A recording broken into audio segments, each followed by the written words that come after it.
ஒரு 15-20 வருஷத்துக்கு முன்னாடி வரைக்கும் தமிழ் சினிமால ஒரு படத்துடைய பாடல்கள் ரிலீஸ் ஆகுதுன்னா அதுக்கு ஆடியோ லான்ச், அதாவது இசை வெளியீட்டு விழான்னு ஒரு ஃபங்க்ஷன் வச்சு அந்த படத்துடைய மொத்த பாடல்களையும் அங்க ரிலீஸ் பண்ணுவாங்க.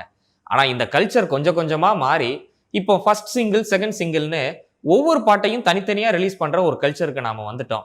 இப்படி தமிழ் சினிமால ஆல்பமா இல்லாம சிங்கிள் ரிலீஸ் ஆன முதல் பாட்டு என்னன்னு உங்களுக்கு தெரியுமா?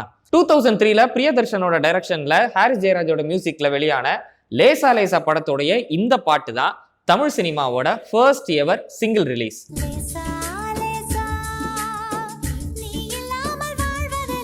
ஒரு ஆணுக்கும் பெண்ணுக்கும் இடையிலான ஒரு நல்ல உறவை, ஒரு புரிதலை, ஒரு நெருக்கத்தை இந்த ஒரு வரிகள்ல கவிஞர் வாலி ரொம்ப அழகா சொல்லியிருப்பாரு.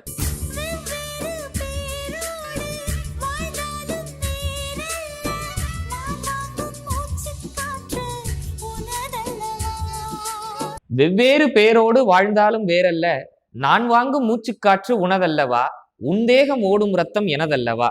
ஒரு 2 பேருக்குமான நெருக்கத்தை இதை விட அழகா எப்படி சொல்லிட முடியும்னு எனக்கு தெரியல. என்னதான் இந்த பாட்டு 2003ல ரிலீஸ் ஆயிருந்தாலும் இப்போ நாம அதை கண்ணை மூடி கேட்டா கூட ஏதோ நேத்து ரெக்கார்ட் பண்ணி இன்னைக்கு கேட்கிற ஒரு ஃபீலை நமக்கு கொடுக்கும். சோ இந்த பாட்டுல உங்களுக்கு பிடிச்ச லிரிக் என்ன, இந்த படத்துல உங்களுக்கு பிடிச்ச பாட்டு என்ன அப்படின்றத கமெண்ட்ல சொல்லுங்க.